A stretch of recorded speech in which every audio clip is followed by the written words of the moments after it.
ro'za Ramazon barchaga omad, baxt va savob ishlarimiz ko'payib, barcha ezgu niyatlarimizga yetadigan bo'lib kelsin iloyim. Ro'za Ramazon muborak bo'lsin. Bugungi prямay efirimizni boshlaymiz. Hozir muzika qo'yib bo'lay.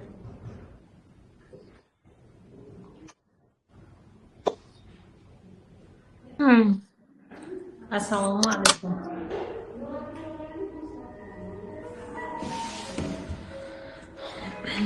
Ro'za Ramazon iloyim manfaatli bo'lsin va ikki dunyo ajrini bersin Allohim. Tutayotgan ro'zalarimiz, ibodatlarimiz iloyim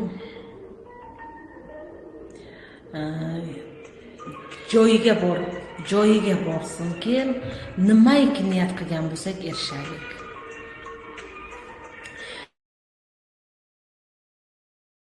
Menga savol kelgan, mana shu savol yuzasidan javob beraman. Lechkamga kelgan savollarga agar savollaringiz bo'lsa, bersalaringiz shu joyda javob olasizlar.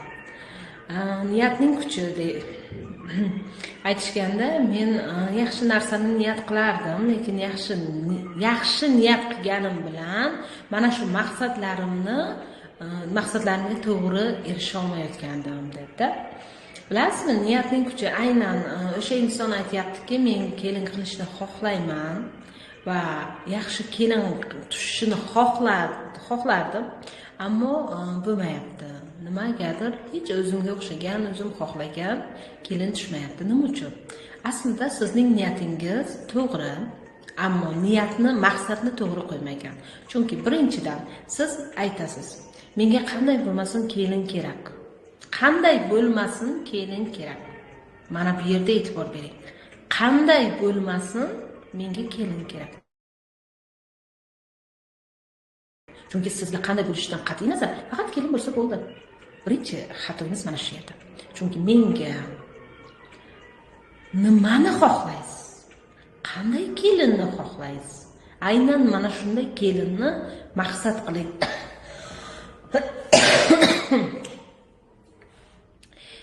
Qanday kelinni xohlaysiz? Niyatingiz qanday kelin bilan yashash, o'g'lingizni qanday kelinga topshirmoqchisiz?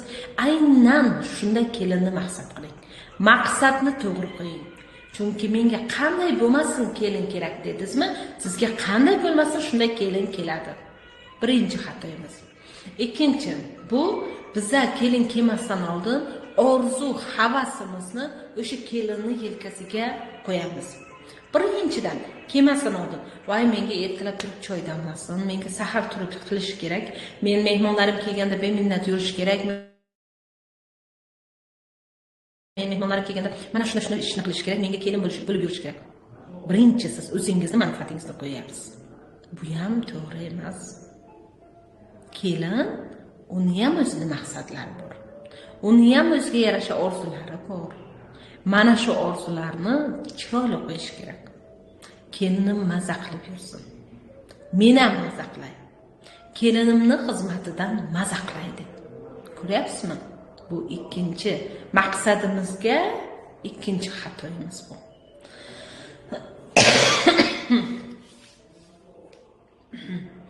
Va yana bitta eng katta xato, bu aslida xato emas, tajriba bo'lmaganidan bu. Yana bittasi shundan iboratki, biz farzandimizga qanday kelin kerak? Chunki biz bilamiz, farzandimiz bilan yashaydi. Aynan farzandimiz qanday kelinni xohlayapti, qanday xotin xohlayapti. Mana shuni to'g'ri qo'yib olishimiz kerak. Mana shu maqsadni birinchi navbatda farzandimiz bilan hamjihatlikda bo'lishimiz kerak. Keyin yana biz ayollar o'zimizni hukmron qilishni yaxshi ko'ramiz. Kelin kelgandan keyin birinchi navbatda biz o'zimizni talablarimizni hatto farzandimiz bilan maslahatlashmagan holda gapiramiz. Yo'q, birinchi navbatda biz farzand bilan maslahatlashgan bo'lishimiz kerak. Mana shu kimga kelin olib keldingiz, o'sha farzand bilan maslahatlashgan holda kelindan talab qilishingiz kerak. farzandni hurmatini qancha joyiga qo'yganda va kelin sizga mana shuni qaytaradi. Aynan mana shu yillar mobaynida, mana shu kelayotgan yangi yillar 26, 27, 28 o'sha mana shu davrlarda bizlarga o'zini fido qiladigan kelinlar bo'lmaydi. Chunki bunday insonlar o'tmishdagi insonlar. Ular xohlamaydi o'zini fido qilib sizga xizmat qilib, ichiga g'iybat olib, ichiga g'iybat qilib kasallikni tortib olishni. Masalan, ideal kelin xohlayapsiz. Siz o'zingiz xizmat qilgansiz, o'zingiz juda ham chiroyli xizmatlarni qilgansiz, lekin mana shu yerda sizni ichingizga g'iybat bor edi. Siz ichingizdagini chiqara olmasdingiz. Qancha kasalliklar bo'ldi. Buni biz bilib bilmay kelajak avlodga aytamiz. Men mana shunday bo'lganman. Men mana shunday bo'lganman, sen ham shunday bo'lishing kerak degan misolda bo'ladi. Yo'q. Birinchi navbatda ichidagi g'iybat bo'lmasligi kerak. Aynan hozirgi yillardagi yoshlarimiz mana shunday 5-chakrada yuradi. Ichida g'iybat bo'lmaydi ularning. Aytamiz, ular shartaki, ular yuzimizga gapiradi. Yo'q, bu Allohim mana shu insonlar tomonidan sizga ilohiy gaplarni yetkazyapti. To'g'ri deyapti. To'g'ri, o'zing bilan bo'l, haqqoniy bo'l. Bega soxtalik ketmaydi. Aynan mana shu kecha kunduzda kirib kelgan nimadan katta burch 2-3 yil mobaynida soxtalikni yoqtirmaydi bu burch. Soxtalikni umuman qo'ymaydi.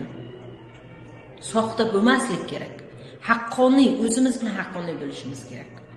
Mana shu bugun kechalarda imkon qadar maqsadlarni to'g'ri qo'yish kerak. Sizning nimaga tajribangiz bor?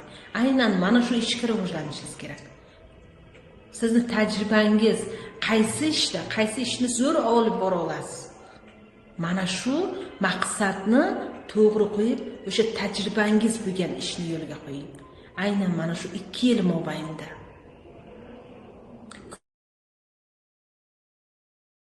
Ko'p kishi aytayapti, men ko'p uxlayapman, ishimni qila olmayapman. Aynan hozirgi kecha kunduzda. Chunki Saturn burchi kirib keldi.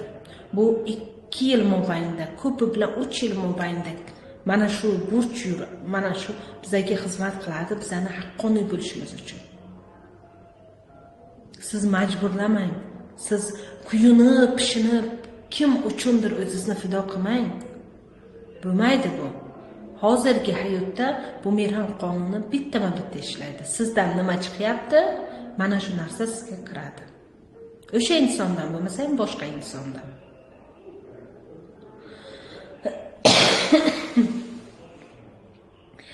Yana savol kelgan. Bilasizmi? Farzandimiz injiq deymiz, farzand yig'loqi deymiz. Aslida ular bizni ichki olamimizni tashqariga chiqishiga xizmat qiladi. Farzandimiz nima uchun yig'laydi? Nima uchun ko'p injiqlik qiladi? Chunki siz mana shu qismingizni yasiz. Mana shu qismingiz yopilib turibdi. Farzand aytadi, turing, siz mana shu qismingiz bilan ishlang, mana shu qismingizni chiqaring. Bo'ldi, endi yopib qo'yishingiz tugadi deydi. Injiqligi. Siz nimanidir maqsad qilgansiz, lekin o'sha maqsadga shoshyapsiz. Sababini qilishga